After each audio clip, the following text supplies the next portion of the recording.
વડોદરામાં હળની lake zone દુર્ઘટના મામલે હાઈકોર્ટનું કડક વલણ સામે આવી રહ્યું છે. તો હાઈકોર્ટે કડક વલણ અપનાવ્યું છે. સમાચાર સામે આવી રહ્યા છે. હળની લેક ઝોન દુર્ઘટના મામલે હાઈકોર્ટનું કડક વલણ સામે આવ્યું છે. અગાઉના રિપોર્ટને ખારીજ કરી નવેસરથી તપાસનો આદેશ આપવામાં આવ્યો છે.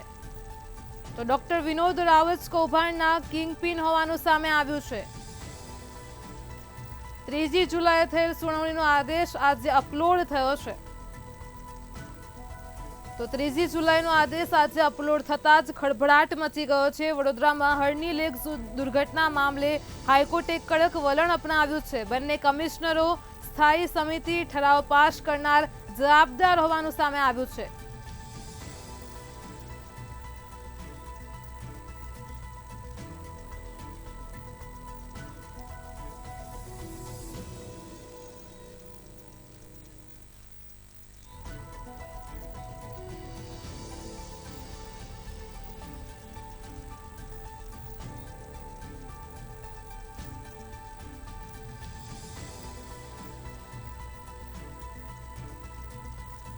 આ માસૂમોને ન્યાય અપાવવા માટે મફત કેસ લડતા ધારાશાસ્ત્રી હિતેશ ગુપ્તા અમારી સાથે લાઈવ જોડાયા છે.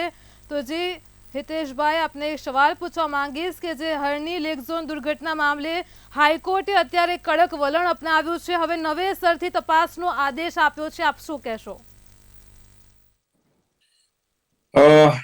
ન્યાય માટે ઝઝૂમી રહેલા પરિવારજનો માટે થોડા રાહતના સમાચાર. સરકારે 18 જાન્યુઆરી 2024ના રોજ જ્યારે આ દુઃખદ દુર્ઘટના ઘટી હતી ત્યારે મુખ્યમંત્રી શ્રી અને ગૃહમંત્રી શ્રી વડોદરા દોડી આવેલા અને તેઓએ તમામ પીડિત પરિવારને અને વડોદરા વાસીઓને આશ્વાસન આપ્યું હતું કે આ કેસની અંદર જવાબદાર જે કોઈ હશે કોઈને છોડવામાં નહીં આવે.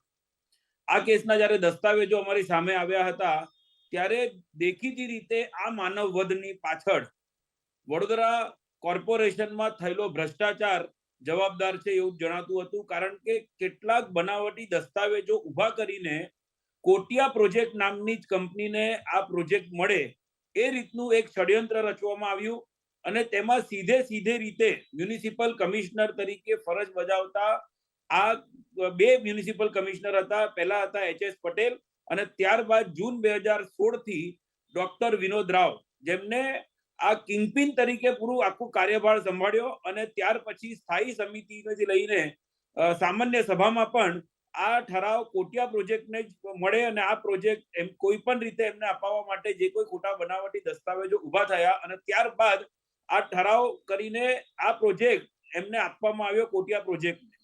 ચોંકાવનારા દસ્તાવેજો હતા કારણ કે પ્રોજેક્ટ જુલાઈ 2017માં ડોક્ટર વિનોદ રાવે સહી કરે છે. એની પહેલા ઓગસ્ટ 2016માં કોટિયા પ્રોજેક્ટના લેટર પેડ છપાઈ જાય છે લેક ઝોનના. એટલે ચોક્કસ હતું કે એક ષડયંત્ર છે.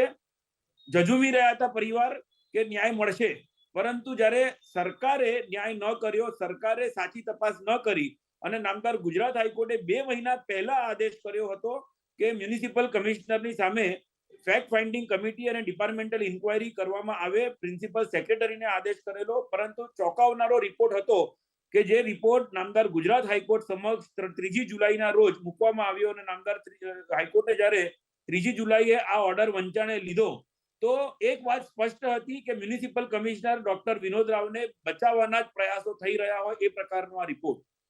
અમે આ રિપોર્ટથી નાખુશ હતા, પરંતુ વિશ્વાસ હતો આ પરિવારજનોને કે ન્યાય થશે અને ન્યાય તંત્ર જ હવે આ ન્યાય કરી શકશે. કારણ કે સરકાર અને પોલીસ તંત્ર ક્યાંક ને ક્યાંક ન્યાય કરવામાં પાછી પડી અને એટલે જ આજે જે આવા ચુકાદો સામે આવ્યો છે એ ખૂબ જ રાહત ભર્યો છે. જી હિતેશભાઈ, તો ચુકાદો જે દુર્ઘટનાગ્રસ્ત છે તેમના માટે તો રાહતનો છે. હવે હું એ વાત કરીશ, ડોક્ટર જે વિનોદ રાવ છે તેમણે આ હળની તળાવ છે તેને માત્ર 3.5 લાખમાં જ ભાડે તાશકમાં ધર્યું હતું. તેના વિશે શું કહેશો? ખૂબ જ ચોંકાવનારી બાબત હતી. આ મૂળ દરખાસ્ત જે આ કેસની મૂકવામાં આવી હતી, આ પ્રોજેક્ટની મૂકવામાં આવી હતી, એ તો એનાથી ચોંકાવનારી હતી. મૂળ દરખાસ્ત હતી ₹1 વર્ષનો ટોકન તરીકે અને એવા 30 વર્ષ માટે, એટલે ₹30 30 વર્ષની દરખાસ્ત.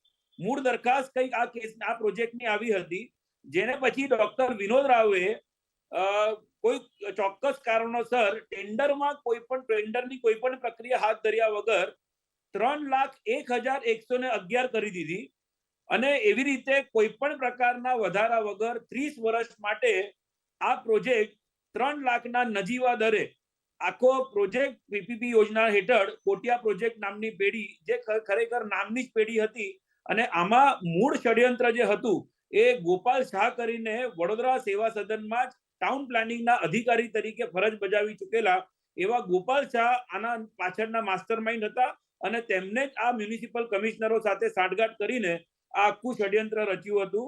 અમે આ બાબતે પોલીસ કમિશનર સાહેબને પણ પીડિત પરિવાર તરફથી એક લેખિત ફરિયાદ આપેલી છે કે આ સમગ્ર ષડયંત્ર જે છે એ ભ્રષ્ટાચાર જે થયો છે એની એન્ટી કરપ્શન ડિપાર્ટમેન્ટ દ્વારા વિગતવાર તપાસ કરવામાં આવે, કારણ કે આ જે કાર્યકાળ છે 2016-17 નું કાર્યકાળ, એમાં જે પ્રકારે આ કૌભાંડ આચરવામાં આવ્યું છે પીપીપી યોજનાના નેજા હેઠળ આ થયેલું ખૂબ જ મોટું કૌભાંડ છે. આટલી મોટી સરકારી જગ્યા એ પણ ટેન્ડર પ્રક્રિયા યોગ્ય રીતે કર્યા વગર ફક્ત બનાવટી દસ્તાવેજોના આધારે એટલા બધા બનાવટી દસ્તાવેજો ઉભા કરવામાં આવ્યા છે અને સમગ્ર સભા જનરલ બોડી જે આખી છે કોર્પોરેશનની એ પણ આની અંદર સંડોવાયેલી હતી. એટલે આજરોજ જે ચુકાદો નામદાર ગુજરાત હાઈકોર્ટે આપ્યો છે એમાં એ બાબતે પણ ટીકા કરતા કીધું છે કે જે પ્રકારે કોર્પોરેશનની સ્થાયી સમિતિએ કામ કર્યું છે, સભા જનરલ બોડીએ જે રીતે આમાં કોર્પોરેશનની જનરલ બોડી એટલે કે આમાં 69 જેટલા કોર્પોરેટરો હાજર હતા અને એક સૂર થઈને સર્વાનુમતે ઠરાવ કરવામાં આવેલો હતો, આ પ્રોજેક્ટ પસાર કરવામાં આવ્યો હતો.